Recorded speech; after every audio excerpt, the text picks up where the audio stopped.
We will start with normal delivery and labor. I do need to apologize for the episode 4 mishap in which the audio is not very clear. If you want, I can record it again, maybe later. Currently, I'm on a time crunch. However, let's start with normal labor and delivery. Now, what is the definition and what are the stages of labor?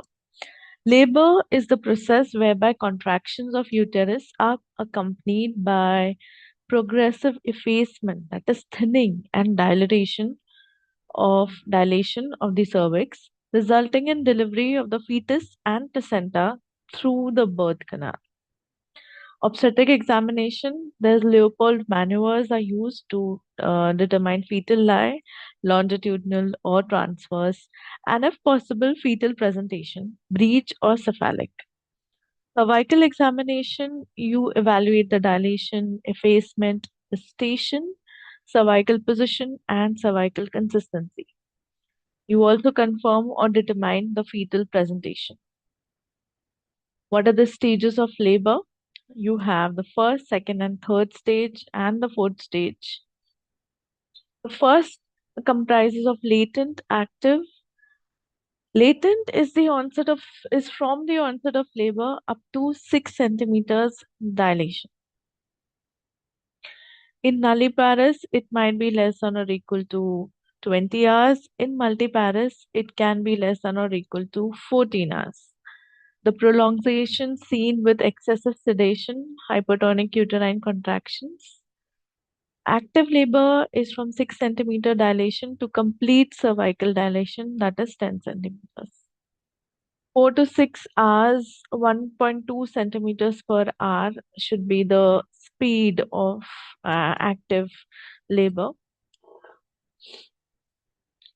4 to 6 hours will be in the nulliparous and 2 to 3 hours in multiparous. So it's pretty fast, 1.5 centimeters per hour of descent we're talking about. Prolongation seen with cephalopelvic disproportion in active labor.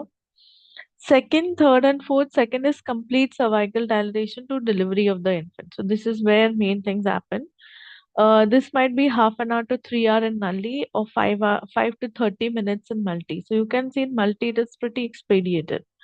Neonate going through all cardinal movements of delivery. That will be the second phase. Third phase of labor, delivery of the infant to delivery of the placenta. This will be around 0 to 0.5 in both nulli and multi. Uterine contractions and placental separation to establish hemostasis. Fourth, delivery of the placenta to 1 to 2 hours thereafter. And this might be 1 to 2 hours in nulli. There's no fourth stage, obviously, in the multiparous. Tone of the uterus reestablishes, expelling all remaining contents. This is augmented by breastfeeding. We saw the stages of labor. When performing the biparietal biophysical profile, so this is of earlier. Braxton Hicks contractions. Now these are important. Why they're different from the normal labor pains. Braxton Hicks contraction, irregular low intensity contractions of the uterus without effacement on or dilation of the cervix. Okay, so without any progress of labor, these are just low intensity contractions which can be experienced by few of the pregnant women. Now, you need to determine the fetal position through palpation of the fetal sutures and fontanelles. Conduct a sterile speculum examination if rupture of membranes is suspected. Determine station or engagement of the fetal head relative to a line through the ischial spines of the maternal pelvis. Without station, fetal head superior to this line, and with station, fetal head inferior. Positive station is fetal head inferior to this line. So what is this line which they are talking about? This is line through two ischial spines of the mother in the pelvis. So if you draw a line in the ischial spine, that is the station. So if these are the spines of the ischium, they're not very accurate. And if you draw this line, and suppose this is the head, so if it is crossing this line, it will be +1, +2, okay, +3. And above that, this will be 0, and -1, -2 will are the minus negative station. So, oxytocin and misoprostol are often used as aids in the delivery process for contraction, augmentation, and cervical softening. Adverse effect of oxytocin: hyponatremia, tachystole, and hypertension. Tachysystole. So one should be aware of hypertension, tachysystole, and hypernatremia, and need to monitor these when you are administrating oxytocin in these cases.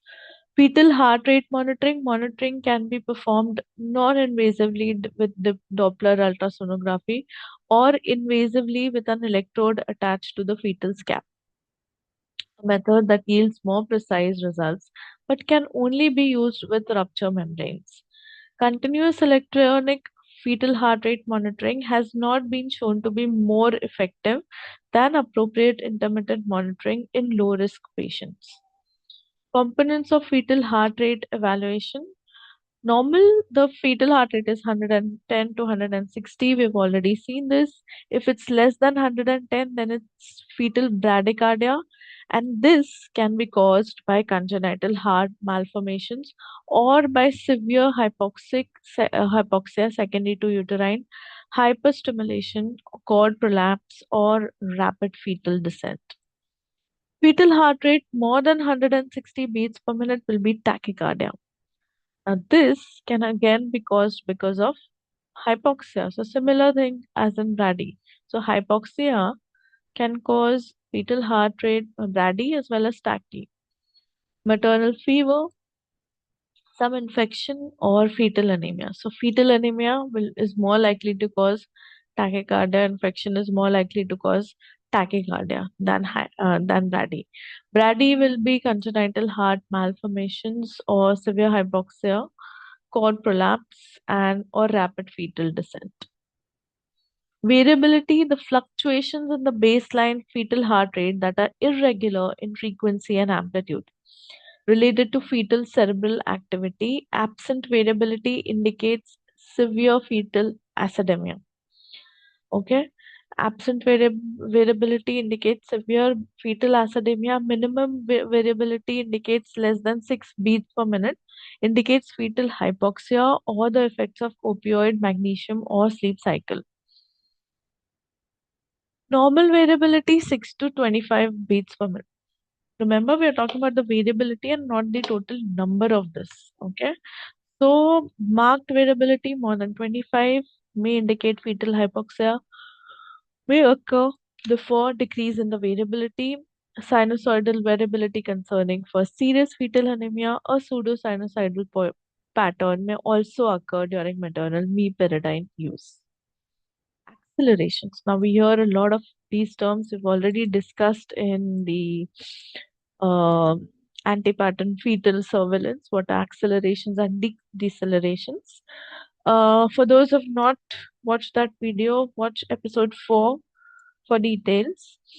Onset of an increase in the fetal heart rate more than 15 beats above baseline to a peak in less than 30 seconds.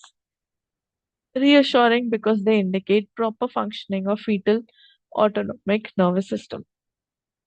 Now, what is this?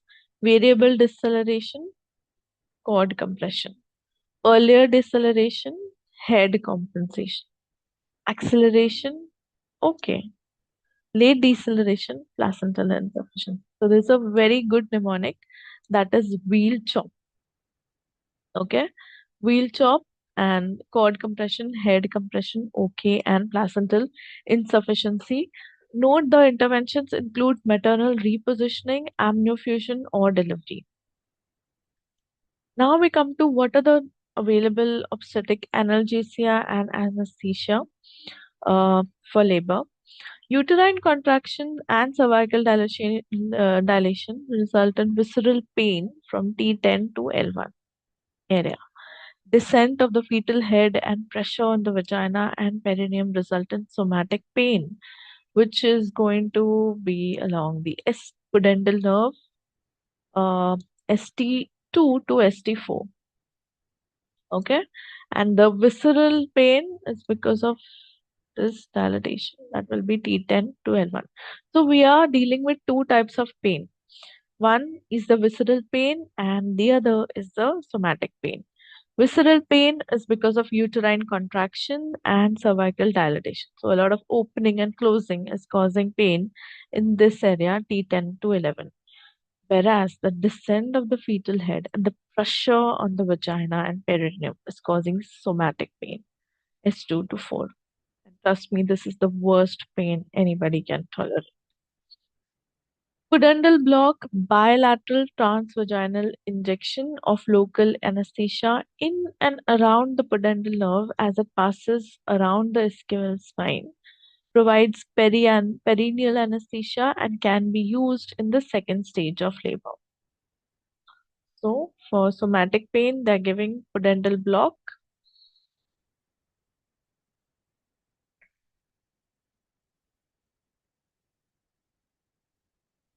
And we come to epidural block. Injection of the local anesthesia in the epidural space that blocks nervocervical, lumbocervical, sacral nerve roots, and this can be used for either vaginal delivery or C-section. So, local anesthetic in epidural space that blocks lumbosacral nerve roots. What are the complications of these block? These can lead to transient hypotension from sympathetic blockade is a common complication and does not require treatment unless there are signs of shock. So transient hypotension due to sympathetic blockade. Spinal headache is another common complication if there is a dural puncture. Epidural anesthesia can cause postpartum urinary retention. Urethral catheterization is diagnostic and therapeutic. Absolute contradiction to regional anesthesia, whether it's epidural, spinal, or combination, will be refractory maternal hypertension, maternal coagulopathy, maternal use of once daily dose of low molecular weight heparin within 12 hours. Absolute contraindication to regional anesthesia, epidural, spinal, or combination, including refractory maternal hypertension, very unlikely, somebody with a coagulopathy, somebody who uses low molecular weight heparin within 12 hours. Untreated maternal bacteremia, skin infection over the site of needle, and increased intracerebral pressure caused by a mass lesion. So these are the contraindication of using epidural. Let's see what are we looking at. Type of fetal deceleration. Now we have read a lot about it. Let's see what is happening. There are three types. If you can see, there is early, late, and variable. Early, a visual apparent, gradual onset, gradual, decrease in the fetal heart rate with a return to baseline that mirrors the uterine contraction. So the nadir, that the lowest point is sinking with the highest point of contraction, and this is early deceleration. What does it mean? That is, the head is getting compressed from the uterine contraction, and this might be normal. This is normal, not might be normal. Late, a visually apparent, gradual decrease in the fetal heart rate and return to the baseline, whose onset lowest point, that is nadir, and recovery after the beginning and peak of end of contraction. So these are not sickening. What does this mean? This means there is uteroplacental insufficiency and fetal hypoxia. Note that we've already done all of this in the previous episode, but the reason we are stressing on it, because one needs to diagnose based on these on whichever exam you are attempting. Okay, so you really need to know the literature behind what is early, late, and variable deceleration.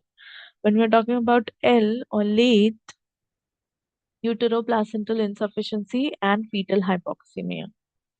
Variable and abrupt onset to nadir in less than 30 seconds. Visually apparent decrease in the fetal heart rate 15 beats per minute below the baseline, lasting more than 15 seconds but less than 2 minutes.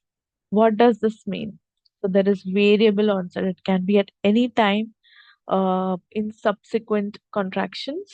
And what does this mean? That means there is umbilical cord compression. Okay.